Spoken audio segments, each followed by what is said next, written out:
네, 조금 많이 어려울 겁니다.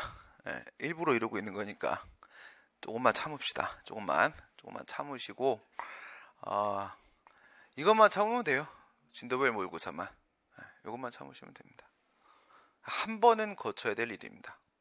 그렇지 않고는 점수를 기대하기 힘듭니다.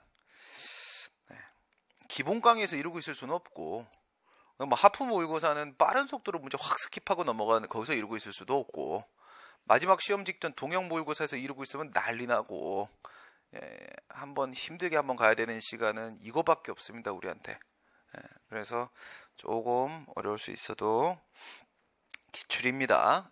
사설을 가지고 어렵게 문제 내고 어렵게 얘기를 하고 있으면 그거는 좀 이게 난도 조절 실패 이렇게 생각할 수 있겠지만 기출입니다. 기출이기 때문에 우리가 거쳐가야 되는 과정입니다. 공법상 계약에 관한 설명으로 오른 것은 2013년 12월 12일 12 갑자기 기분 나쁘기 시작했죠. 계약직 공무원이 임기제 공무원으로 이거 좋은 문제입니다. 아주 좋은 문제입니다. 이 문제 한 개 빼고 나머지 문제가 다 잘못된 문제예요. 그러니까 계약직 공무원이 지금 없는데 계약직 공무원 문제를 내면 그게 말이 된다고 생각해요. 여러분들은 공무원이 된 사람이잖아요. 그러면 여기서 배운 내용이 들어가서 바로 먹혀야 되거든. 나중에 법 바뀌는 거 어쩔 수 없다고 쳐도 옛날 거 문제 내면 안 됩니다. 그러니까 막 옛날에 막 계약직 공무원으로 막 그런 것들 있잖아. 여러 가지. 그런 건 안 되고요. 뭐 공중보건의사 뭐 채용 계약은 공법상 계약이다. 막 이딴 얘기 있죠. 꺼지라고 그래. 지금 그게 아니잖아요. 지금. 그죠? 걔가 바로 여기에는 일반직 임기제 공무원입니다. 공보위가 공중보건의사. 그러니까 이렇게 되는 게 맞는 거예요. 그러면 참 보세요. 똑같은 교수님들이신데 공무원 시험 낼 때 얼마나 막 내시는지 알겠죠? 이쪽 낼 때 얼마나 신경 쓰는지 아시겠죠? 이쪽 낼 때 법 바뀐 거 다 고민해서 반영하고 있는 거예요. 같은 사람인데 공무원 낼 때 와서 그냥 막 장난치는 거예요. 성의가 없는 거예요, 성의가.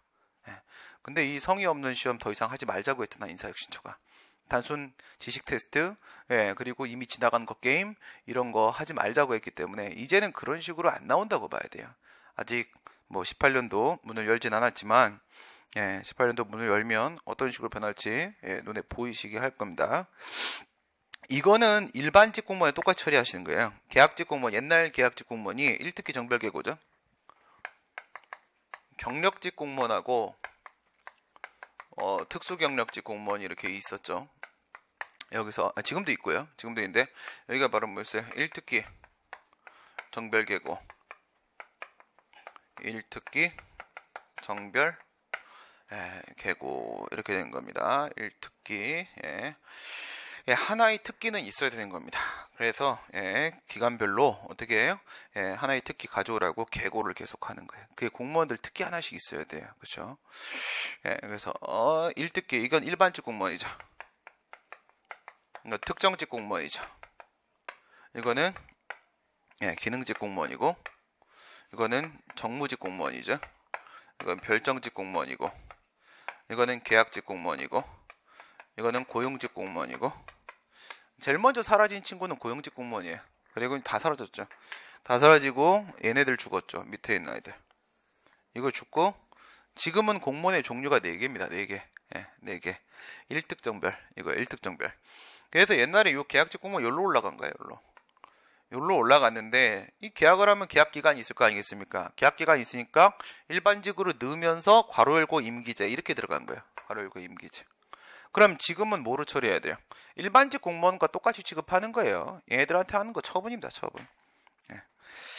그래서 임기제 공무원의 지위에 관한 다툼 당사소송에 의한 게 아닙니다. 당사소송이 아니에요. 계약이 아닙니다. 이제 계약이 아니고 처분입니다. 판례에 의하면 국가를 당사자로 하는 계약에 관한 법률 모두 있어. 지방자치단체를 당사자로 하는 계약에 관한 법률 도 있죠. 의한 계약은 공법상 계약에 동법에 의한 입찰 참가격 제한은 이거는 행정행위에 해당을 한다. 이렇게 되어 있는데 뭐 뒤에 있는 건 맞고요. 입찰 참가 자격 제한 결정. 입찰 참가 자격 제한 결정은 수인 하명이죠. 참으라고 하는 건데 그런데 앞에 있는 거는요. 일반적으로는 사법상 계약이에요. 사법상 계약. 그렇죠? 국가계약법, 지자체계약법, A는 계약은 원칙적으로 사법상 계약입니다. 원칙적으로. 그래서 이거는 국가 같은 경우에는 중앙행정기관, 중앙행정기관이 이렇게 있고, 네, 그 다음 두 번째 지자체장이 있고, 그 다음에 세 번째 공공기관이 있죠. 그 다음에 공공기관 종류 3개였죠. 3개, 공기업. 그 다음에 준정부기관. 다 출제됐습니다, 이거. 그 다음에 기타 공공기관. 이렇게 있죠. 그래서 여기서 뭐가 만들어졌어요? 여기서 요게 새로 들어온 친구야. 새로. 이거 들어오면서 2007년도에, 이것도 뭐 10년 지났네, 벌써. 공공기관의 운영에 관한 법률이라는 게 만들어졌고요. 거기서 여기까지를 잡아준 거예요. 여기까지를 잡아줘서 빨갱이가 추가된 겁니다. 빨갱이가 추가된 거고, 파랭이는 여전히 아닌 겁니다. 파랭이는 뭐가? 입찰 참가 자격 제한 결정이 처분이다. 입찰 참가 자격 제한 결정은 수인 하명으로서 처분이다가 밑에 2개가 추가가 됐고요. 이것도 처음 추가됐을 때 엄청 주목했던 부분인데, 그 다음에 얘 같은 경우에 수도권 매립주공사가 하는 입찰 참가 제한 결정은 처분이 아니다. 이건 아직까지 나가 있는 거예요. 그렇고, 이건 일반적으로 사법상 계약이고, 판례에 의하면 산업 집적 활성화 및 공장 설립에 관한 법률에 따라 산업단지 입주계약의 해지 통보에 대한 권리구제는 당사성이 된다. 틀렸죠? 이건 뭐냐면 이 산업단지 들어가잖아요. 들어가게 되면 상당히 여러 가지 혜택을 받아요. 혜택을 받는데, 근데 이제 여기서 나가라고 꺼져 라고 했어요. 그럼 이건 처분이죠. 그렇죠? 처분입니다. 꺼지라고 하면 해지 통보, 이거는 처분이기 때문에 이건 항고소입니다. 행정주체 상호 간에도 공법상 계약이 성립할 수 있는데, 지방자치단체 상호 간에 도로 하천의 경비 부담에 관한 협의가 이에 속한다. 이렇게 되어 있습니다. 이런 걸 한번 생각을 해보세요. 지방자치단체가 권한 위임을 했어요. 그냥 쉽게 광역이 기초한테 위임을 했다고 생각해 봅시다. 이게 도로관리사무도 위임할 수 있죠. 그렇죠? 예를 들어서 특별시도 같은 경우에 지방도로 갈까요? 지방도 같은 경우에 일반시를 거치잖아. 경기도지사가 만든 도로야. 그런데 그게 이거는 행정구역이지? 경기도 수원시 맞잖아요. 그래서 이렇게 했을 때 수원시 일반시를 거친다라고 하게 되면, 그러면 그 수원시를 경유하고 있는 경기도지사가 만든 도로, 경유하고 있는 지방도라고 불러요. 지방도는 누가 관리를 하냐면 수원시장이 관리하게 돼 있어요. 법에. 도로법에 보게 되면 이건 법으로 권한 위임을 해놨어요. 기관 위임입니다. 법정 위임. 이렇게 예를 들어서 광역지자체가 있는데, 광역지자체장이 있어요. 도로에 대한 것이든 하천에 대한 것이든 간에, 하천 같은 경우에는 국가하천이 있고 그 다음에 지방하천이 있어요. 국가하천은 한강 이런 거, 낙동강 이런 거는 국가하천이에요. 폭이 넓고 길면 국가하천이고요. 그렇지 않으면 지방하천인 건데요. 그러니까 지방하천은 광역지자체 쪽입니다. 광역지자체 쪽. 그러니까 도로든 하천이든 간에 이 광역지자체장이 누구한테? 기초지자체장한테 권한 위임을 하잖아요. 이렇게 도로관리사무, 하천관리사무 이런 거를 기관 위임을 해요. 네가 좀 해라. 이렇게 기관 위임을 하게 되면 얘가 누가 됩니까? 얘가 우리 국가배상에서 배웠잖아요. 얘가 형식적 비용 부담자잖아요. 우선은 그 사무를 수행하면서 직접적으로 비용을 지출하는 자, 대외적으로 이게 바로 형식적 비용 부담자고, 이 친구가 누가 돼요? 이 친구가 실질적 비용 부담자잖아요. 실질적 비용 부담자. 물론 얘가 사무기속주체고요. 얘가 사무기속주체고. 어디 나와 있는 거예요, 이게? 지방자치법 141조에 나와 있는 얘기예요. 지자법 141조에서 그렇게 써 있어요. 위임받은 사무를 수행할 때 그 지방자치단체에서 돈 다 대고 위임한 쪽에서 돈 갖다 줘라 나중에 이렇게 돼 있다면 형식 실질적 비용부담 이렇게 돼 있어요. 원래 이렇게 하는 건데 야들끼리 결정을 내릴 수가 있어요. 이거 비용을 서로 이렇게 좀 뿜빠야 합시다. 이렇게 할 수가 있는데 그 얘기하고 있는 거예요. 그렇게 되면 이런 협의를 하게 되면은 이건 공법상 계약이다. 이거죠. 공법상 계약이다. 4번. 13번. 행정소의 대상에 관한 설명으로 옳은 것은 폐기물관리법에 따른 폐기물 처리사업 사업계획의 부적정 통보는 폐기물 처리업 허가 신청 자체를 제한하는 것이 아니어서 허가 신청 자체를 제한하는 거잖아요. 행정처분에 해당하지 않는다. 사전 결정이니까 행정처분이잖아요. 그렇죠? 예, 이렇게 가는 거예요. 이것도 우리 기본 강의나 하프에서 들어간 것보다 더 들어가 봅시다. 이 진도별 모의고사 여기가 원래 어려워야 되는 곳이에요. 예. 어려워야 되는 곳이니까 당연히 학생이 적을 수밖에 없는 거예요. 네.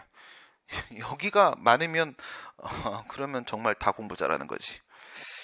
그렇게 보시면은 뭐냐면 단계적 행정결정. 단계적 행정결정입니다. 단계적 행정결정에 3개가 들어가죠. 3개가 들어가는데 여기 플러스 알파 이거 넣는 사람들 있죠. 바보. 그래서 여기서 첫 번째 가행정이 이거 했었죠. 그 다음에 사전결정 한 걸음 더 들어갑니다. 여기 뭐야? 부분어가 다 처분이죠.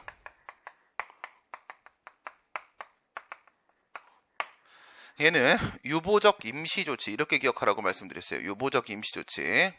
얘는요 사전적 확인행위 이렇게 기억하면 다 풀려요. 사전적 확인행위. 얘는 부분적 완결어가 이렇게 기억을 하시면 돼요. 여기 이제 넣으시는 분들이 바로 뭐냐면 확약을 넣으신다고. 확약. 행정의 발령 불발령에 대한 행정청의 자기구속적 의사표시 확약 이거 넣으신단 말이에요.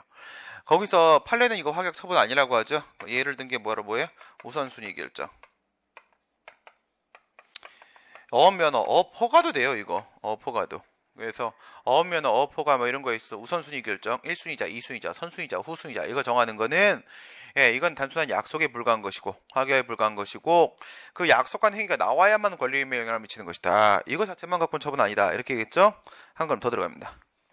우선순위 신청에 대한 거부. 우선순위 결정 거부. 1순위자 거부당한 거예요. 내가 2순위자면 나 거부당한 거잖아요. 그렇죠? 나 1순위자 해주세요. 라고 했는데 거부당해서. 처분입니까? 처분입니다. 이건 처분이 아닌데 이건 처분이라고요. 우선순위 거부는 처분이에요. 왜냐면 제가 우선순위 결정 같은 경우 생각해보면 내가 1순위자야? 내가 1순위자인데 아니 내가 면허 신청을 안 하면 나한테 허가 안 나와요. 그렇죠? 내가 안 하면 2순위자가 1순위자 되는 거야. 그러니까 면허가 나와야지 그래야 권리의무에 영향을 미치는 거예요. 그런데 이건 뭐야? 이건 2순위자다. 후순위자 쪽이야. 후순위자 입장에서는 한 명밖에 만약에 면허가 없다. 근데 저 앞에 놈이 면허 신청해버리면 얘는 죽었다 깨도 못 받아요. 죽었다 깨도. 그러니까 얘한테는 권리의무에 영향을 미치는 게 맞는 거예요. 얘한테는. 얘는 지가 신청 안 하면 지가 안 받는 거예요. 그 얘는 처분이 아닌 거예요. 얘는 처분이 아니고 얘가 처분이라는 거. 이걸 조심해. 지금까지 문제 여기까지. 이거 나오면 다 죽는다. 이런 거고 그 다음에 이거 폐기물 처리, 폐기물 관리법에 보게 되면 이렇게 되어 있다고. 사업계획서에 대한 적정 통보, 그 다음에 이렇게 하게 되면 폐기물 처리 사업 허가 이렇게 되어 있습니다. 폐기물 처리 사업 허가, 폐기물 처리 사업은 공익 사업이죠. 폐기물 치우는 거니까. 공익 사업은 당연히 특허입니다. 특허. 폐기물 처리 사업 허가는 특허입니다. 이거 특허인데 기속입니다. 그러니까 허가는 원칙적으로 기속이고 특허는 원칙적으로 재량인데 허가 같은 경우에도 뭐 채석 허가 이런 거 뭐 재량으로 받고 그다음에 러브호텔 사건 이런 거 재량으로 받고 지금은 건축법 11조 4항의 그 러브호텔 사건 위락시설 숙박시설 재량으로 볼 수 있는 여지를 아예 법의 근거를 뒀고 허가도 재량인 경우가 있을 수 있고요. 특허도 이렇게 기속인 경우가 있을 수도 있는 겁니다. 그런데 이게 적정 통보. 이게 사업계획서에 대한 적정 통보란 말이에요. 이게 적정 통보를 적합 통보라고도 하죠. 법에는 적합 통보라고 표현되어 있어요. 보통은 적정 통보라고 말하고, 이 적정 통보 이거를 받아야만 뭐가 인정되는 거예요. 이거를 받아야만 이거를 신청할 수 있는 자격, 즉 신청권이 인정돼요. 신청권. 적정 통보를 받아야만 신청권이 인정되는 거거든요.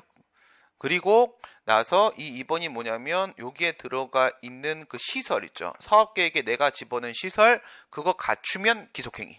반드시 허가해야 되는 거야. 알겠어요? 이 통보, 적적 통보를 받은 놈이 자기가 쓴 사업계획서 안에 내가 이런 거 좀 갖출게요 라고 말한 그 시설을 갖추는 순간 무조건 허가해야 돼요. 무조건 허가. 그러면 여기 뭐야? 허가 신청 자체를 제한했잖아요. 신청권이 없어요. 신청 자체를 못합니다. 그게 처분이고요. 이건 사전 결정이죠. 사전 결정. 네. 최종적 허가의 일부 요건에 대한 사전적 확인 행위. 일부 요건이죠. 사전 결정이고 처분입니다. 행정청의 토지대장의 소유자 명의 변경 신청을 거부하는 행위는 한 곳에 대상이 되는 행정처분이 아니다. 아니죠. 예, 맞는 얘기입니다. 그러니까 토지대장에 갑 이름이 써있든 을 이름이 써있든 그거에 따라서 실제 소유권이 있다 없다가 달라지는 게 아니에요. 예, 실체적 권리가 바뀔 건 아무것도 없습니다. 그냥 행정 편의상 거기다가 등재해 놓은 것밖에 없어요. 아무 의미 없습니다. 다만 문제로 또 주로 출제되는 거 뭘 기억하라고 했어요? 땅, 토지, 건물, 여기서 거부. 무슨 거부? 지목 변경. 지목 변경 신청에 대한 거부. 이거는 용도 변경. 용도 변경 신청에 대한 거부. 이거는 재산권 행사에 있어서의 밀접한 관련 맺고 있기 때문에 처분 맞다. 지목 변경, 용도 변경. 민원 처리에 관한 법률에서 정하는 거부 처분에 대한 이 신청을 받아들이지 않는 취지의 기각 결정은 항고소의 대상이 되는 행정처분에 해당한다. 아까 앞에서 문제는 뭐였냐면 재결이다였어요. 재결 아니죠? 준사법적 결정이 아니라 내부적 시정 결정입니다. 내부적 시정 절차이기 때문에 재결 아니고 그 다음에 추가 설명드렸죠. 아까 처분도 아니라고 했어요. 처분도. 이 신청에 따른 결과 통지는 아무것도 아니라고 했습니다. 처분도 아니다. 만약에 거부 처분에 대한 이의 신청을 했는데 인용되면 그냥 허가를 내준 거고요. 그냥 허가를 내준 거. 기각을 하게 되면 그냥 거부를 유지한 거예요. 거부를 유지한 거예요. 아무것도 아닙니다. A시장은 시내 개발제한구역 내 특정 구간의 사업자 1인을 선정하여 자동차용 액화석유가스 충전소 사업허가 이 판례는 막 차고 넘치죠. 그쵸? 예. 이거는 명박이형 그거 차고 넘치는 것보다 더 차고 넘쳐요. 네. 어저께 참 자괴감이 들었어. 내가 대한민국 국민이라는 사실이 저런 사람이 대통령이었다는 게. 와, 어제 기자회견 하면서 말하는 뽐새를 보니까 내용 하나도 없었어요. 와, 전 국민이 그것만 지켜봤는데. 근데 여기서 여러분들 만약에 그걸 안 보신 분이면 우리나라 국민은 아니에요. 예, 우리나라 국민은 아니고요. 다 전 국민이 지켜봤는데 근데 아무 말도 안 하고 도망갔잖아요. 와, 이러면 쥐새끼 아닙니까? 사람 아니고. 와, 진짜 너무 심했죠. 그쵸? 나라 꼴을 이 짝을 만들어 놓고 나서 미안한 마음이 없어. 미안한 마음이. 아직도 자기가 가장 깨끗한 사람이래. 가장 더러운 게 이미 다 입증됐는데. 와, 미치고 자빠지겠죠? 어저께 또 하나 털렸죠? 제주도에 600억. 제주도에 600억 또 숨겨놨어. 와, 분명히 대통령 때 뭐라고 했습니까? 당선되면 자기 재산 다 내놓겠다고 했잖아. 다 내놓은 게 아니라 우리 세금 다 갖고 숨겨놨죠. 와, 진짜 정말 대박입니다. 진짜. 그래서 그 사람이 어떻게 살아왔는지를 봐야 돼요. 사람이 살아온 과정을 봐야 되는 겁니다. 대통령은 절대, 지금 트럼프 보세요. 나라 다 말아먹었죠? 트럼프 되고 나서 저기 태풍 나는 거예요. 예, 연락 왔습니다. 하나님한테. 전화 왔거든요. 예, 그거예요. 무슨 말이냐면 절대 기업인은 정치인이 되면 안 됩니다. 예, 기업인이 나라를 운영하면 국민을 죽이려고 들 수밖에 없어요. 이건 철저히 효율적으로만 운영을 하려고 들 것이기 때문에. 근데 또 돈 욕심이 있지 않습니까? 그래서 저는 국회의원과 대통령이 되고자 하는 자는요, 뭐 해야 되냐면 후보자 등록할 때 자기 재산을 100만 원 밑으로 내려야 됩니다. 모든 재산을 사회에 헌납한 자만이 정치인이 될 수 있다. 그래도 하는 사람은 절대 장난하지 않습니다. 알겠어요? 그렇게 해야 되는 겁니다. 정치인들이 돈이 많다는 건 말이 안 되는 거예요. 안철수도 안 되는 이유가 뭐예요? 돈이 많아서요. 가진 게 있으면 아무것도 할 수 없습니다. 그러니까 내려놔야 돼요. 그러니까 여러분 같은 수험생들도 마찬가지예요. 붙는 학생은 뭐고 떨어지는 학생은 뭐예요? 붙는 학생은 더 이상 후퇴할 곳이 없는 사람들입니다. 여기가 끝인 거예요. 후퇴할 곳이 없는 사람 치고 난 떨어진 사람 본 적이 없어요. 이미 긴장감 아주 차고 넘쳐요. 예. 안 그러면 인생 망하는 거거든요. 끝이야 이게. 근데 도망갈 곳이 있다. 합격하는 사람 거의 없습니다. 도망갈 곳이 있는데 이게 눈에 들어오겠습니까? 안 들어오죠. 그렇죠. 예. 그래서 끝까지 몰아붙여야 돼요. 끝까지 몰아붙여서 사람을 완전히 저기 구석에 몰아내면 그 사람이 커집니다. 완전히 다 내려놨을 때 얻을 수 있는 겁니다.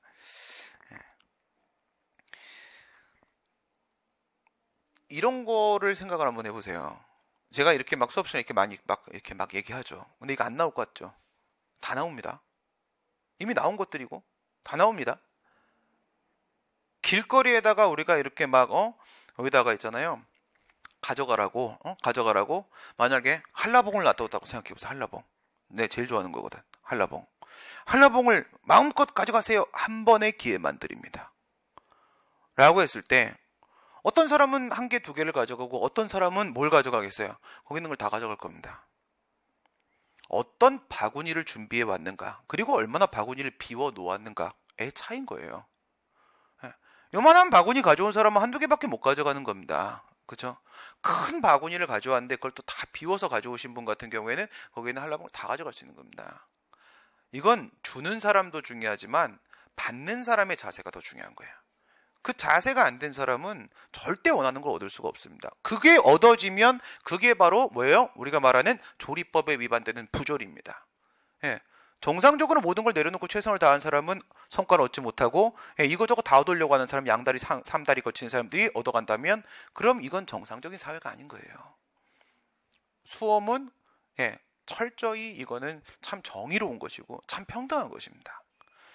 그래서 수험에서 실패했을 때는 스스로의 인생을 잘 돌아보셔야 돼요. 저도 제가 수험에서 실패했을 때 정말 철저히 돌아봤어요. 난 어떤 놈이었는가. 그때 모든 걸 내려놨어요. 그게 맞습니다. 그래서 자세를 잘 가지시고 하셔야 됩니다. 그래서 충전사업허가 있는데 사업허가를 신청을 하자 A시장은 의뢰대에서만 액화석유가스 안전관리 및 사업법에 따른 충전사업허가 했다. 특허. 공익사업이죠? 공익사업. 공익사업은 다 특허입니다. 행정법에 나오는 사업. 갑이 의뢰에 대한 사업허가에 대해서 취소심판 청구해서 인용재결이 있은 이후에 A시장이 의뢰에게 취소통지를 하였다면 의뢰는 취소통지를 대상으로 취소를 제기할 수 있는가? 오늘 행정심판에 대한 문제를 푸셨는데 거기에도 이제 이게 연결되는 부분이죠. 그냥 유형만 한번 쭉 정리를 해볼게요. 유형만. 심판 쪽 해설할 때 더 들어가도록 하고, 이 상황이 뭐가 있을 수가 있냐면, 여러분 무효확인 심판에 대한 문제가 나오는 거 봤습니까? 거의 무의미하게 사정제기는 되니 이런 거 외에는 안 나옵니다. 왜냐? 무효확인 소송과 무효확인 심판이 완전히 똑같기 때문에 무효 쪽을 내려면 소송을 내지 심판을 안 냅니다. 그러면 두 개입니다. 취소심판, 음행심판 두 개인데, 첫 번째 뭐가 나왔냐면 처분 취소재결 나온 거예요. 두 번째 처분 변경재결 나온 거예요. 그런데 인용재결에 취소심판 또 하나 있죠? 처분 변경 명령재결 나온 거예요. 그 다음에 옛날에 뭐 있었어요? 처분 취소 명령재결이 있었죠. 2010년도 1월 25일 전까지. 근데 출제돼요 그게. 왜? 공무원법이나 이런 개별법에는 여전히 취소 명령재결이 살아있거든요. 그러니까 출제를 하는 거예요. 살아있습니다. 일반법에서만 죽었어요. 그래서 판례도 이쪽 판례밖에 없어요. 변경 명령재결 판례, 처분 명령재결 판례 없어요. 취소 명령재결 판례예요. 여기서 법리 끌어내는 거거든. 그 다음에 음행심판에는 처분 명령재결. 처분재결은 생각해야 돼요. 43조 5항의 처분재결은 그건 쓰려고 갖다 놓은 거 아닙니다. 실무적으로 쓴 적 한 번도 없습니다. 알겠어요? 한 번도. 그거 쓰려고 넣어놓은 게 아니라 구경하려고 넣어놓은 거예요. 다른 어떤 제도 도입에 베이스 깔려고 넣어놓은 거기 때문에 이것만 고민하면 됩니다. 위에 4개는 취소심판, 얘는 음행심판 이렇게 된 거예요. 그럼 어떻게 되는 거예요? 첫 번째, 당초 처분이 이렇게 있죠. 그 다음에 요 재결이 나왔어요. 처분 취소 재결이 나왔죠. 그 다음에 취소 처분을 한 거예요. 이거가 하나가 있고, 변경재결, 당초 처분이 있죠. 그리고 재결이 나왔어요. 변경재결이 나왔고, 그 다음에 변경처분이 나왔어요. 이렇게 됐어요. 그 다음에 행정심판의 대상이 되었던 당초 처분이 있죠. 처분이 있고, 그 다음 변경명령재결이 있어요. 그 다음에 변경처분이 있습니다. 취소명령재결, 당초 처분이 나왔겠죠. 그 다음에 취소 명령 재결이 나왔고요. 그리고 취소 처분이 나왔습니다. 처분 명령 재결. 당초 처분은 거부 처분으로 생각하시면 됩니다. 그 다음에 처분 명령 재결이 나왔습니다. 그리고 나서 허가 처분, 신청을 인용하는 인용 처분이 이렇게 나왔던 겁니다. 살아있는 놈만 체크합시다. 더 들어가는 건 나중에 하고. 살아있는 놈. 취소 재결이죠. 죽였죠. 죽였고 형성재결이죠. 이미 취소시켰죠. 이건 뭐야? 당초 처분이 취소되었다는 것을 다시 한번 확인하는 관념의 통지입니다. 사실행위죠. 이건 처분이 아니잖아. 판례. 그죠? 처분이 아니잖아요. 이거에 의해서 비로소 취소된 게 아니지 않습니까? 처분 아니죠. 변경재결. 이게 얘를 죽였냐? 죽이진 못했죠. 하지만 얘는 형성재결이죠. 형성력이 있죠. 이미 처분의 효력 변동시켰죠. 그럼 뒤에 있는 변경 처분은 처분 아니죠. 그 다음에 변경 명령 재결. 이거는 이 명령 재결만 가지고는 형성력이 없죠. 기속력은 있지만 형성력은 없죠. 이거 가지고 당초 처분에 아무 영향도 못 주죠? 여기까지 와야지 의미를 갖죠. 명령 재결은 항상 합쳐줘야 돼요. 합쳐줘야 돼. 이거 합치면 변경 재결이에요. 합치면. 그래서 변경 처분에 의해서 당초 처분을 죽였냐? 죽이지 않았죠. 셋 다 살아남았어요. 세 개 중에 소외 대상이 뭔데? 이렇게 들어가는 거예요. 그러니까 첫 번째 1번 같은 경우에는 얘는 이 취소 재결이 소외 대상이 될 수 있니? 이거고, 변경 재결은 당초하고 변경 재결 둘 중에 뭐가 소외 대상이니? 3번 같은 경우에는 세 개 다 남았으니까 세 개 중에 뭐가 소외 대상이니? 이렇게 들어가는 거야. 4번, 5번. 4번 같은 경우에는 얘는 명령 재결이니까 그것만 갖고 아무 의미 없죠. 그래서 그에 따른 취소 처분이 나와야 의미를 갖죠. 네, 이거 합쳐줘야지. 합치면 취소 재결. 그런데 이 취소 처분이 당초 처분 죽여버렸죠. 네, 사망해버렸어요. 둘 중에 뭐가 소외 대상이니? 이게 문제가 되는 거예요. 다섯 번째, 예, 이렇게 들어가면 역시 마찬가지로 이 명령 재결만 갖고는 아무 의미 없죠. 뒤에 있는 허가 처분하고 합쳐야지 의미를 가질 수 있죠. 합치면 처분 재결입니다. 합치면 처분 재결이고요. 그런데 여기서 중요한 문제가 바로 뭐냐면 이거를 할 때 얘를 죽여요. 이건 숨어있는 의미예요. 숨어있는 의미. 저 의미가 행정소송법 개정안에 자기의 얼굴을 드러냈어요. 드러냈는데 원래 저렇게 하거든요. 실무적으로. 저렇게 하는데 그거가 지금까지 뭐 교재나 교수님들 책이나 아니면 뭐 문제 이런 데서 소개가 되지 않았어요. 근데 행정소송법 개정안에서 아예 드러내버렸습니다. 자신의 정체를 뭐 한다고요? 이렇게 요구소송이나 요구심판에서 이걸 인용을 할 때 앞에 있는 이 거부 처분 아닙니까? 거부잖아요. 거부를 살려놓고 그대로 두면서 허가를 하라고 명령하는 건 존재할 수가 없는 거예요. 그렇죠? 저기 있는 행정청이 거부를 했거든요. 야, 너 거부했지? 거부랑 같이 허가도 같이 해봐. 되게 재밌겠다. 그 정신병자거든요. 그렇죠? 기존의 의사를 철회해야 됩니다. 그렇죠? 취소해야 됩니다. 그렇기 때문에 이렇게 인용을 할 때는 의명심판, 의명소송 반드시 앞에 있는 거부 처분을 별도로 취소합니다. 함께 취소를 하면서 이 재결을 때리는 거예요. 얘 죽어요. 얘가 죽으면 뒤에 두 개. 그래서 여기서 하나 우선 기억해 놓으실 건 지금 다 설명하면 죽어요. 그래서 우선 여기까지입니다. 여기서 이 전부 인용 재결로 둘 다 명령 재결인 거 4번, 5번. 취소 심판에서 둘 다 전부 인용인데 일부 인용이 아닌데 둘 다 명령인 거. 취소 명령 재결과 처분 명령 재결 상황은 무조건 똑같아요. 또이. 상황이 둘 중에 하나만 기억해 놓으시면 돼요. 하나만 기억해 놓으면 되는 게 그러면 취소 심판 쪽이 여러분 익숙하단 말이야. 그래서 이거를 기억을 해 놓으면 의명 심판에 처분 명령 재결 나왔을 때는 움직이는 메커니즘이 똑같습니다. 똑같을 수밖에 없어요. 달라질 변수가 없어서. 우선 여기까지 가시고. 그러면 여기에서 뭐야? 취소 통지 맨 끝에 이거예요. 그렇죠? 얘가 나왔는데 요 끝에 거 취소 처분. 이 취소 처분은 처분이다? 아니다. 협의 수익. 위법한 행정행위에는 공정력이 인정이 되지만 공무원의 위법행위를 대상으로 하는 국가배상 청구성을 제기하는 경우에 그 전제로서 취소이나 무야기송을 제기할 필요는 없다.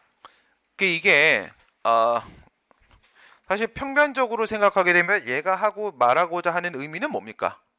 구성요건적 효력과 선결문제 이거죠. 구성요건적 효력과 선결문제. 국가배상 청구라는 것은 뭐야? 민사송이죠? 판례에 따르게 되면 민사송, 민사법원입니다.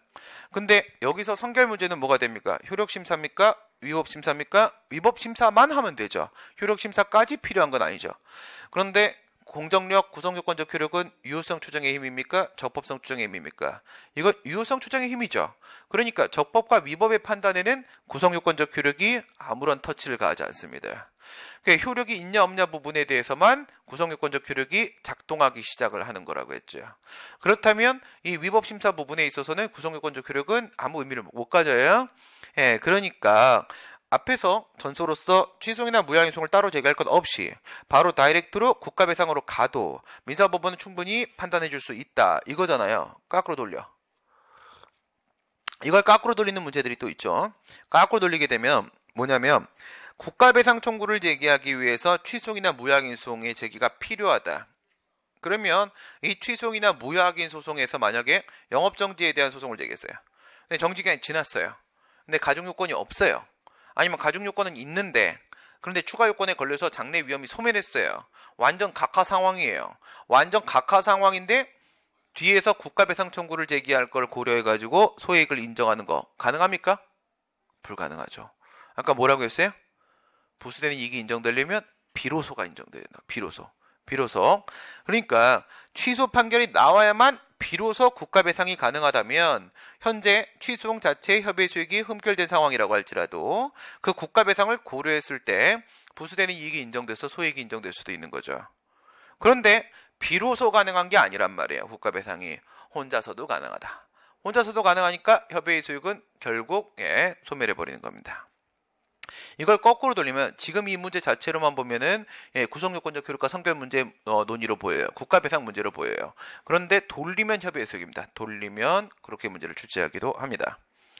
도시 및 주거환경정비법상에 재개발조합 설립 인가가 있은 후에 설립 동의의 하자가 있음을 이유로 총회 결의 재개발 조합 설립의 효력을 부정하려는 자는 당사소송으로 무효확인을 구해야 되는 것이다. 이건 뭐 기본행위와 인가에 대한 질문 얘기하면서 판례 변경이 아니라 어쨌든 입장 변경에 대한 상황을 알고 있는지 그걸 물어보는 거죠.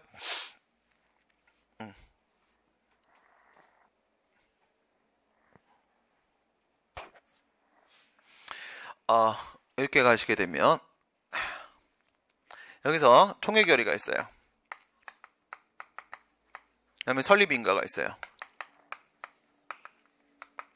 여기서 뭐의 위법을 주장할 건데 이 생각을 해보세요. 뭐의 위법을 주장할 거냐 했을 때 여기서 결의의 위법, 나 결의의 하자를 주장할래. 그 다음에 저거 설립인가, 인가의 하자를 주장할래. 그 다음에 결의의 하자를 주장할래. 그 다음에 인가의 하자를 주장할래. 이렇게 간다고 생각을 해봅시다. 이렇게 해서 이게 종전 판례, 이게 최근 판례. 그러나 뭔 아니야? 판례 변경 아니에요. 판례 변경. 전원합의체 아닙니다. 전합이 아닙니다. 전합이 아니에요. 전합이 아닙니다. 이렇게 했을 때 옛날 같은 경우 뭐라고 했냐면 결의의 하자를 주장을 하려고 하게 되면 여기다가 소송을 제기해라. 여기다가 소송을 제기하고 그것은 민사소송이다. 이렇게 얘기를 했었던 거예요. 그죠? 만약에 여기다가 이거를 제기를 하게 되면 항고소송을 제기를 하게 되면 이거는 협의의 소익이 없어서 각하된다. 안 된다. 이렇게 말했던 거죠. 그죠? 그러니까 이 결의의 하자가 있어요. 이게 하자가 있어요? 하자가 있으면 얘는 뭐예요? 무효죠. 무효인데 이게 설립 인가를 이래 거치는 과정에서 이게 하자가 치유가 돼서 적법이 되고 그래서 유효가 되고 하자가 치유가 돼서 유효로 전환이 되면 그러면 저 결의의 하자를 이유로 설립 인가에 대한 기본행위 하자를 이유로 인가 처분에 대한 소송을 제기하는 게 소액이 있겠죠. 그러나 하자 치유가 되고 유효 전환되는 게 아니라는 거. 이게 되는 게 아니란 말. 이게 되는 게 아니니까 요거가 아니야가 소액이 없어로 연결되는 거죠. 예전엔 뭐로 봤던 거야? 예전에는 인가로 봤던 겁니다. 요때는 설립인가를 강학상인가로 봤어요. 지금 같은 경우에 설립인가를 특허 인가의 성격을 포함하고 있긴 하지만 특허 이렇게 본단 말이에요. 특허. 그냥 인가의 하자 자체를 이걸 다투려고 하게 되면은 그러면 이제 항고소송 제기하는 게 맞는 거죠. 이건 소액이 있죠. 그 다음에 결의의 하자를 다투려고 합니다. 결의의 하자를 다투려고 하는데 이렇게 들어가면 지금은 판례가 뭐라고 보냐면 결의의 하자에 대해서 바로 소송을 제기하면 이렇게 들어가면 당사자송이다. 이렇게 보는 거야. 당사자송이다. 이거는 저 재개발 재건축조합의 행정 주체 지위를 인정하는 거기 때문에 공법관계 문제로 봐야 되고, 예, 이거 앞에 있는 총회 결의는 저거는 처분은 아니지만, 예, 그래서 권리소송을 제기해야 되는 것이지만, 그래더라도 옛날처럼 이렇게 보면 안 되고 민사소송이 아니라 당사소송이다. 이렇게 보는 거야, 당사소송이다. 근데 이미 인가 처분이 나왔다면 이거는 뭐예요? 이거는 아직까지 인가가 나오기 전 상태예요. 전 상태. 설립인가 나오기 전. 근데 설립인가가 나온 다음에는 여기다가 항고소송을 제기하는 거죠. 아, 뭔 소리? 예, 여기 오른쪽. 예, 설립인가가 나온 다음에는 여기다가 항고소송을 제기하는 겁니다. 이건 뭐예요? 인가 후. 인가 후. 이렇게 들어가야 되는 거고. 인가처분 자체의 고유한 하자를 주장하게 되면 그냥 당연히 이쪽에다가 소송을 제기하는 거죠. 이쪽에다가. 예, 이렇게 제기를 해야 된다. 이게 결론이란 말이에요. 그 다음 무효확인 소송은 흠이 중대하고 명백한 행정처분에 의해 침해된 국민의 권익을 구제하기 위한 것이므로 법원은 행정소송법이 명시적으로 규정하지 아니한 사유를 들어 부적법하다는 이유로 각각 판결할 수 없다. 이게 바로 아까 얘기했던 하수사 원인자 부담금 그거예요. 뭐예요? 무효확인 판결이 나오게 되면은 확정되었을 때 그에 따른 원상회복 의무를 인정해주겠다. 기속력으로. 이제는 보충성이 필요 없다. 행정소송법이 명시하고 있지 않는 보충성이라는 요건을 들어서 그냥 소송이 부적법하다고 해서 각하하면 안 된다. 그 얘기를 하고 있는 거고요. 건물의 소유자에게 제3차까지 개고처분을 하였다면 행정대집행법상의 건물철거 의무는 3차 개고처분에 의해서 발생하는 것으로 보아야 하므로 1차 및 2차 개고처분은 3차 개고처분으로 흡수되어 효력이 소멸된다. 아니죠. 2차, 3차는 처분이 아니잖아요. 2차, 3차는 모두 마찬가지. 독촉도 강제징수의 독촉도 2차, 3차는 2차 독촉, 3차 독촉은 처분이 아니다. 15번 행정소송의 당사자에 관한 설명 중 옳은 것은 관할행정청은 갑에 대해 공장 설립 허가를 한 바 공장 가동으로 인하여 인근 주민인 을은 상당한 정도의 생활상 이익의 침해를 받고 있다. 을이 제기한 행정심판에서 공장 설립 허가를 취소하는 인용재결을 행해진 경우에 갑은 인용재결에 대한 재결 취소를 제기할 수 있다. 지금 당사자니까 원고적격이죠? 원고적격. 원고적격만 보겠습니다. 소의 대상은 안 보겠습니다. 그건 행정심판 가서 할게요. 심판 가서. 이건 뭐냐면 우리 판례가 그런 얘기를 했어요. 갑한테 이건 좀 시각화를 할 필요가 있겠네. 행정청이 말입니다. A, B 할까요? A한테 허가해줬어요. 여기 B가 있어요. 경혼자 관계입니다. 경혼 관계야. 한 명의 사업자만 선정될 수 있는 상황이에요. 근데 A가 받았어요. A가. 여기는 경혼 관계. 이게 기준이에요, 지금. 기준인데 이제 이게 확장되기 시작하는 거야. 이렇게 되는데 얘가 여기다 취소 심판 이렇게 들어간 거예요. 취소 심판을 들어갔습니다. 그랬더니 이 취소 심판에서 뭐가 나왔냐면 인용 재결, 취소 재결이 나왔어요. 이렇게 나왔어요. 예, 비교합니다. 첫 번째 있었던 거 이거 있죠. 허가. 예, 허가. 허가는 얘한테 수익적이죠. 예, 허가는 얘한테 침익적이죠. 그 다음에 요 인용, 취소 재결. 취소 재결이 나오게 되면 이 인용 재결은 얘한테 침익적이죠.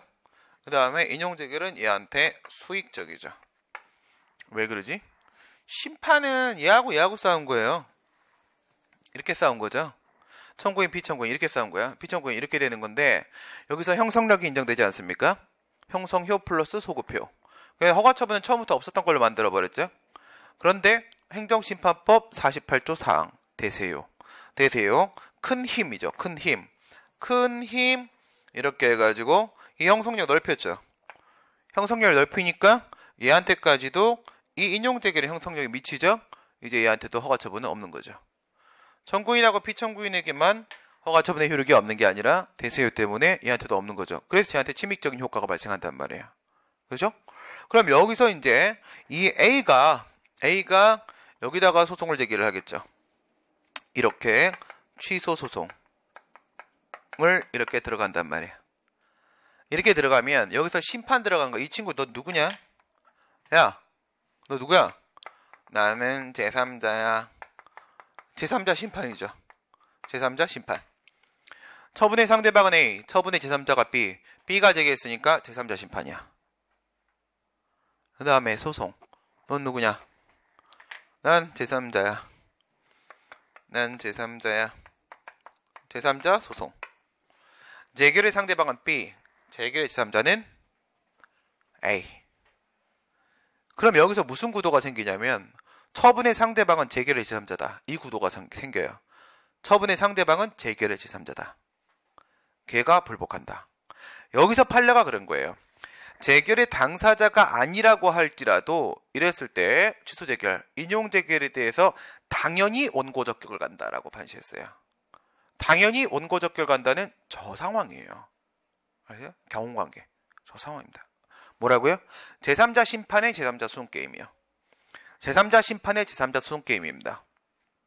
다시 말해 처분 상대방이 바로 재결 제3자인 상황이에요. 이게 기본 구도예요. 이게 기본 구도인데 이제 여기서 확장 들어가겠습니다. 확장 들어갑니다. 원고 적격 얘기니까. 어저께 되게 좋은 기재가 저녁 수업 저게 5급 애들 쪽에서 하나가 퐁 튀어나와서 바로 따먹었죠. 너로구나. 내가 만들고 싶었던 문제가 바로 이런 상황이었어. 여기 하나가 탁 튀어나왔어요. 그러니까 기출을 공부하면서 이걸 확장을 해서 해설을 해서 여러분들이 학습을 하시면 되는 거지 따로 다른 사설 문제를 푸는 게 아니에요. 알겠어요? 사설 좀 풀지 마. 강사가 만든 문제 좀 풀지 마요.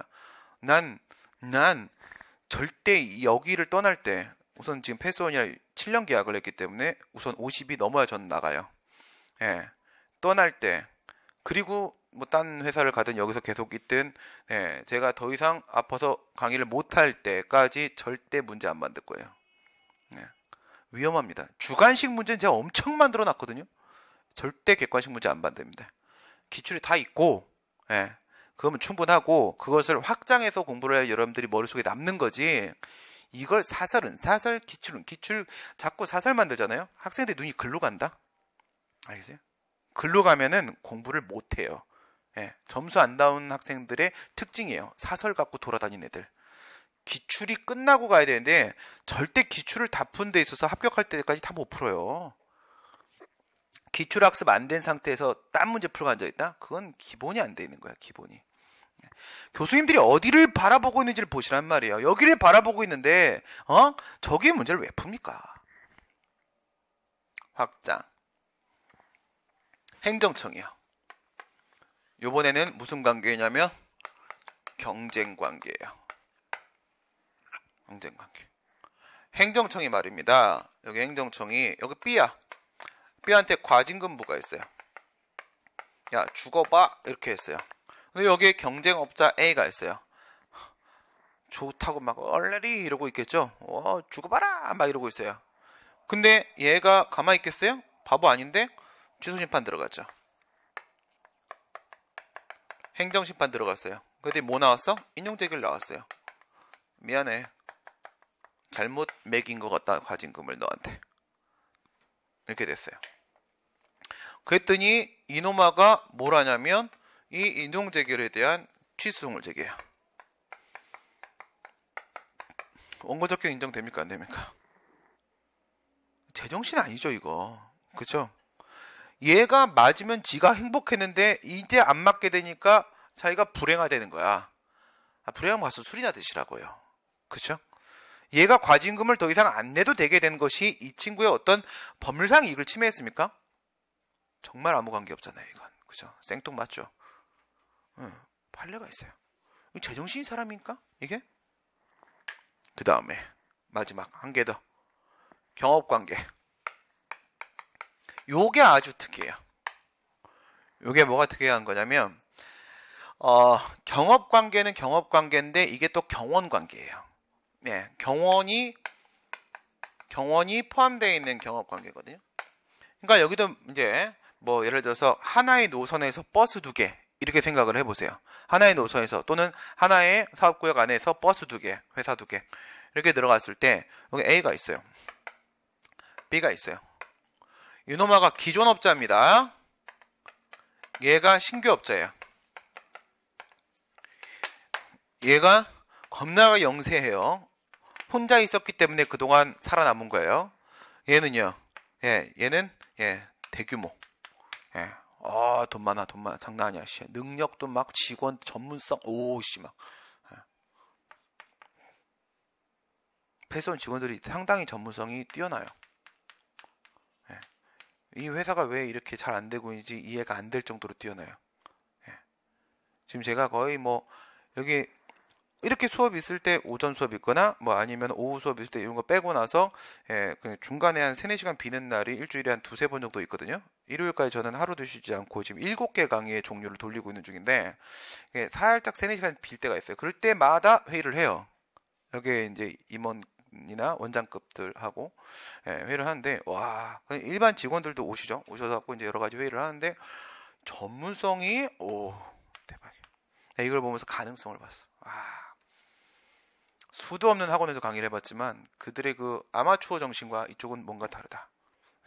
언제부터 달라졌는지 모르겠어요. 그 공부를 여러분들이 상당히 전문가답게 프로답게 하셔야 됩니다. 뭐든 죽어야 된다는 뜻이에요. 사람이 죽기 전까지 가지 않으면 사람이 프로가 될 수 없어요. 이렇게 생각을 해보세요. 여기 행정청이 있어요. 얘가 있잖아. 이 시장에 나 들어가게 해줘 이랬어요. 근데 얘 거부했다. 싫다고 나쁜 새끼 이래가지고 얘가 여기다 뭘 제기했어요? 취소 심판 뭐 상관없어요.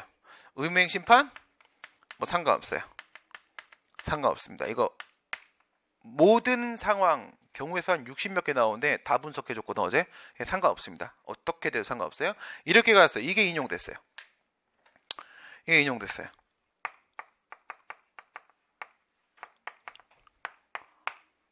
소송 제기합니다. 그러니까 여기다가 소송을 제기. 원고적격 인정됩니까 안 됩니까? 인정돼야 안 돼요? 돼요. 되죠. 그렇죠? 이거 그냥 경업관계예요. 경업관계. 그렇죠? 경업관계 상황인데 이게 버스 방금 얘기했죠. 또 버스 사업구역이나 노선 안에 여기 A 회사, B 회사 이렇게 버스면은 뭐예요? 특허. 기존업자가 받았던 거 특허잖아요. 특허죠. 그러면 이게 거부처분 취소 재결이든 아니면 처분 명령 재결이든 아니면 대놓고 확처분 재결이든 이런 건 안 나오겠지만 그러면 그 뒤에 뭐가 나옵니까? 재처분 의무에 따라서 면허 나올 거 아니겠습니까? B한테. 그렇죠? 면허 나오면 그러면 명령 재결이면 얘는 따를 수밖에 없어요. 행정처분 얘한테 면허를 내줘야 돼요. 내주게 되면 이 친구의 경영상 영업상의 이익 침해는 권리 침해가 맞는 거예요. 맞는 거니까 원고적 인정되죠. 이걸로 끝. 오케이. 그래서 얘는 뭐야? 얘는 A의 원고적격 인정이 된다. 얘는 A의 원고적격이 인정이 안 된다. 얘는 A의 원고적격이 인정이 된다. 깔끔하죠? 이거예요. 공부는 깔끔하게, 절대 깔끔하게 널브리시면 안 됩니다. 절대. 그 다음에 범위를 줄이란 말이 절대 아닙니다. 범위를 줄이시면 안 됩니다. 그럼 폭망의 길이에요. 편하고 그냥 망하고 이거예요. 넓히는데 깔끔하게. 그러면 전체적으로는 많지 않아요. A지방자치단체가 B지방자치단체 소재 토지 위에 이거는 서울 쪽에서 저기 강원도 쪽으로 가는 거였죠. 사건이. 휴양시설을 건축하고자 법령상 건축허가로 의제되는 협의를 다 설명했네. 이 협의가 건축허가예요. 협의가. 그러니까 뭐 예를 들어서 서울시장이 있잖아요. 강원도지사. 뭐 둘이 해봐. 서울시장이 저 경기도 가서 뭐 지른다고 생각해봐요. 그래갖고 경기도에다가 만약에 서울시 공무원 연수원 지으려고 해요. 연수원. 근데 박원순하고 남경필하고 친해 안 친해? 안 친하죠? 네. 그저께 남경필이 박원순한테 욕했죠? 기자회견 대놓고. 중단해라! 라고 명령했죠. 명령. 하명했죠. 하명. 그래서 박원순이 그 다음에 다시 얘기했죠. 싫은데. 이래 말했어요. 그죠? 막 이래 얘기했고. 그죠? 그게 만약에 갔는데, 그러면 서울시장이, 가갖고 허가받아야 돼요? 쪽팔리게? 허가 신청서 막 접수하면서, 나 허가해주세요. 막 남경필이. 막 이래버리고 막 이러면 안 되죠. 그죠? 이건 협의예요. 협의 절차를 거칩니다. 협의가 건축 허가예요. 그럼 협의 취소는 허가 취소죠. 허가 취소. 허가 취소. 비지방자치단체장이 그 협의를 취소한 경우에 A지방자치단체는 비지방자치단체장을 상대로 취소를 제기할 수 있는 원고적격 인정되지 않는다. 이건 뭐냐면 국가나 지자체도 소송을 제기할 수 있는 자격이 있느냐 이거예요. 공법인이잖아요. 그렇죠? 공법인이잖아요. 말씀드린데 정보공개 청구권자도 된다고 했어요. 정보공개 청구 소송의 원고적격도 다 인정됩니다. 송파구 그 하급 심판례 그게 소문이 많이 나서 그렇지 그 틀린 판례인데 소문내갖고 자꾸 그거 그거 출제하시는 교수님은 정말 정신 못 차리는 교수입니다. 대법원도 아니고 하급심이라고 했잖아. 하급심이고 틀린 판례예요. 그 뒤에 다시 강남구 사건에서 지방자치단체는 정보공개 청구권자로서 원고적격 인정된다 판례가 나온다고요. 그 뒤에 법제처 유권 해석이 따로 나온다고요. 맞다고. 예. 서울대학교 보건소 그거 없애버렸던 그 사건 생각해봐요. 대한민국은 공법인으로서 사람이므로 서울대학교라는 일개 공공시설이 소송을 제기할 것이 아니라 대한민국의 이름으로 소송을 제기하라 라는 판례도 있잖아요. 그건 대법원이잖아. 그렇죠? 지방자치단체는 공법인이고요. 당사자 능력이 있고요. 처분의 상대방이잖아요. 전혀 문제 없습니다. 전혀 문제 없어요. 토지수용연의 재결에 불복하여 제기하는 행정소송이 보상금의 증액에 관한 소송인 경우에 토지 소유자는 토지 수용연회 또는 사업시행자를 피고로 하여야 한다라고 되어 있는데 이거는 지금 말장난의 끝자락인 거죠. 이 얘기를 하고 나서 잠깐 쉬었다 가겠습니다. 밑에 거랑 같이 갑시다. 밑에 거랑 이게 이쪽에 결국 같은 내용이에요.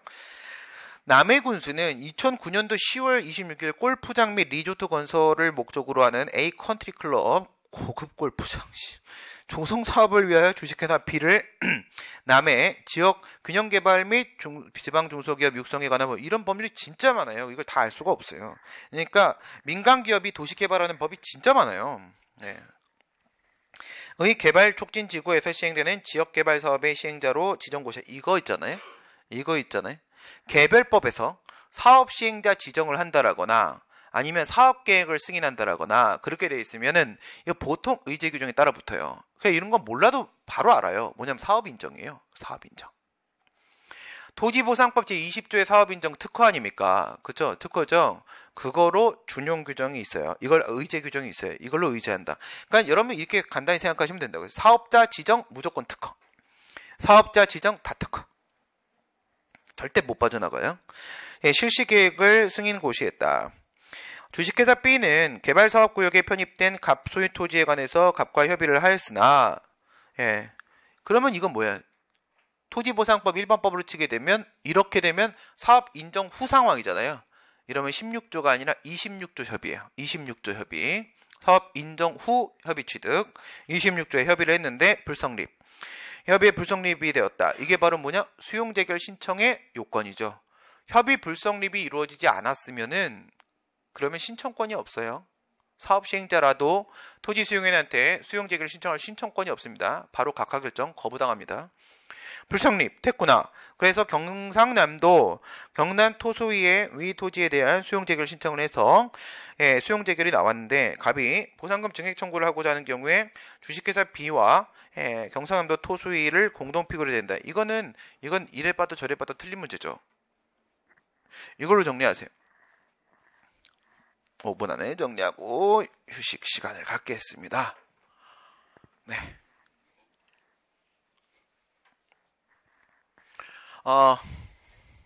사업 인정을 해요. 이건 누가 하죠? 토지보상법 20조 사업 인정. 이거 강론인데 총론이에요. 강론인데 총론이란 말이에요. 강론은 맞는데요. 총론에서 맨날 내요. 그럼 어쩔 수 없지. 총론으로 인식해. 그렇죠? 기본서에서는 강론이고 수험에서는 총론입니다. 사업 인정. 토지보상법 20조예요. 20조. 근데 이 사업 인정을 받으면 뭐라 하고 있냐면 20조예요. 그러면 19조의 효과가 발생한다. 이렇게 돼 있어요. 19조. 사실 거꾸로 돼 있어요. 19조에 보면 20조의 사업 인정을 받으면 사업 시행자는 이런 게 인정된다. 그게 바로 공용수용권이에요. 공용수용권. 남의 땅을 뺏을 수 있는 권리입니다. 공용수용권 관리 능력이죠. 관리 능력. 이게 인정이 된단 말이에요. 그러니까 이 친구가 특허야. 특허.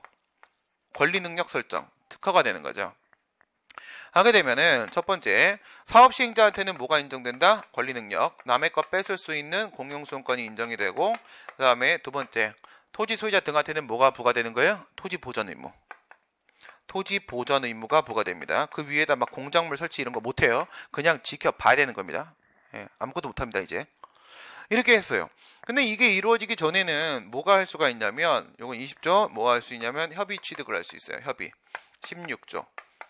이건 아직 공익사업이라고 확인도 받기 전이에요. 지금 얘가 하려고 하는 사업이 공익사업인지 몰라요.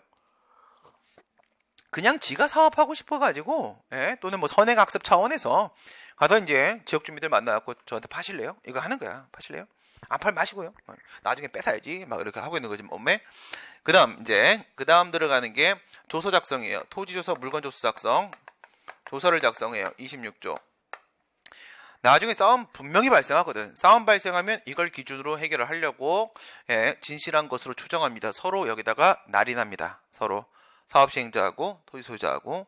무슨 말이에요? 야, 네가 가진 땅 있잖아. 생긴 게 이상하게 생겼네?